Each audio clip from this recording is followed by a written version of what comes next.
Did you feel that? We are in the midst of celebrating our 5th church anniversary. My God, how time flies. Time flies, they said, when you're having fun. But all of this, y'all, wasn't fun. Some of this was stressful. Some of this was painful. Some of this was frustrating. And some of this was agitating. Some of this made you want to cry. Some of this did make some of us cry. Some of us made some of us go home and said, I ain't coming back. Including me. Some of us said, I can't wait till the next service. Some of us came in broken, but our pieces began to be put back together. Some of us came with broken marriages, broken homes, broken mindsets, broken finances, broken thoughts, and Sunday by Sunday, and Wednesday by Wednesday, and revival after revival, and prayer service after prayer service, and prayer breakfast after prayer breakfast, and conference after conference. But you woke up one day and said, oh my God, my pieces were put back together. And you didn't even know it. But you woke up one day and realized, I'm not great, but I'm better than I was. I'm not perfect, but I'm better than I still make some stupid, who can be honest and say, I still make stupid mistakes, but I'm better than I was 5 years ago. I'm better. And the question is, why do some things begin and seem to last forever? Why do some things begin, y'all, and seem to last forever? They say, well, everything has a season. People have seasons. But there are some seasons that seem to last on and on and on. And there are some people who are in the spotlight, and they have been in the spotlight on and on. And there are some churches who are doing wonderful, and they are doing magnificent, and people are waiting for them to fail, but they keep reinventing themselves. They keep changing with the time, preaching the same word, but got different methods, and they are on and on. It seems like it'll never come to an end. There are some things that start, and it seems like it will never end. But then there are some things, y'all, that start and stop as soon as it starts. There are some churches that start, and as soon as something happens, it ends. Yeah, there are some churches, y'all, that start in January and they ain't here no more. There are some marriages that were intact in February that is not intact today. There are some saints who was running for their life, a mighty burning fire, running around the church, stomping and clapping, and we couldn't get the service to move on because we had to pray and we had to counsel, and they were on fire for God. But they ain't here no more. I don't just mean in this church. I mean they are no longer a part of the body. What happens to somebody who's on fire in January and cold in September? What could happen that can make somebody who loves God with all of their heart, all of their mind, and their very being, and as soon as something happens, they walk away? Oh, taste and see that the Lord is good. Blessed is the man that trusts. Once you taste him, there's something about tasting God when you don't want to give him up no matter what happens. as hell. No matter if I'm in a shelter, I lose my job, people walk out on me. I've tasted God and I'm not leaving him. I think that's the issue. People are using him as an appetizer and not a full course meal. You gotta taste him. I taste God. Anybody taste God? And I know it's a euphemism and how can I taste God? You can, and God is only allows you to taste him when you are in hell. That's the only time you can taste God.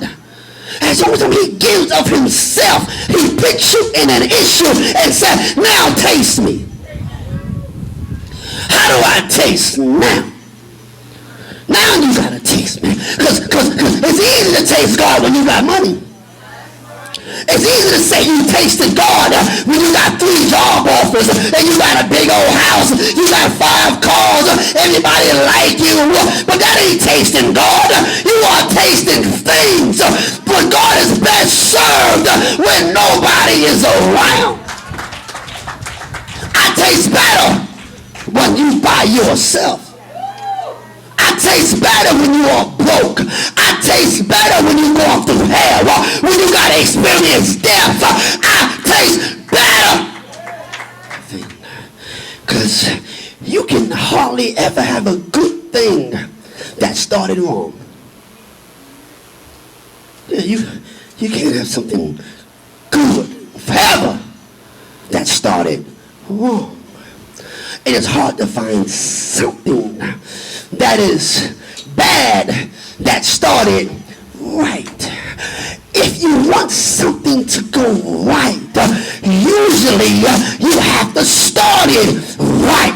You cannot start things the wrong way and expect God to get in the middle and fix it. You have to start things right. And I understand starting things right take time. You need patience. I can just sin. I can do whatever I want to do and get this bad boy going. In about 18 months, when a storm comes and everything is wiped away, what do you do then? Because nobody wants to start it the right way. Because starting it the right way requires discipline. It requires me to put some work in. It requires me to be on my face. It requires me to seek the word of God. It takes some discipline. It takes some forethought. It takes time to build a foundation. It takes time for you to start something and start it right. It's a foundation. And whatever you're going to do, you are going to need not just a foundation, but you are going to need a firm foundation. And watching HGTV and DIY, I watch people and they look at houses and they want to buy this house and they want to fix up this and they want to fix up that. And usually the carpenters are there and they checking the place out. Oh, that's a bad bathroom. We can fix that. That's a bad kitchen. We can fix that. Oh, they got carpet. I like wood floors. We can fix that. But one of the issues that drives people away from buying a house is when they say there is a structural issue with this house. There's issues. The house is moving. How can I tell that there's structural issues? Let me tell you how you can really tell if there's structural issues in your house. If you check the walls and find that there are cracks, that means there's something wrong with the foundation. Or how do we know you got issues in your life? Because we can see the cracks all in your life. We ain't got to go down to the bottom. You are cracking up. And there are too many crackheads in the church. I don't mean to be disrespectful. I don't mean to call you a crackhead. But what I am telling you, when you look at your life and everything seems to be cracking up, that means there's something wrong with your foundation issues. And the issue happens because the house has shifted. The house has shifted. And I watch people. I like to watch people because people are funny, y'all. You can be in a service and the service can be dead as a doornail. As soon as somebody says there's a shift coming, everybody starts to jump around. Oh my God, I feel a shift. People start moving. People start running around. People start having a fit. Oh my God, there's a shift. But let me tell you something. Everything ain't supposed to always be shifting. There's supposed to be a standstill. Sit right here. There's too many shifty people in the kingdom. That's why they get happy when they say there's a shift, because they know they can hide in the crowd. If there's a shift, they won't know I'm shifting. If there's a shift, they won't know that I'm half out of my mind. If there's a shift, they won't know that I'm moving. There's too much movement in the church. Too much movement. That's what happens when your house begins to shift. It is moving and it is cracking your walls. Your foundation has not settled and you are moving and there's something under you that's causing you to shift.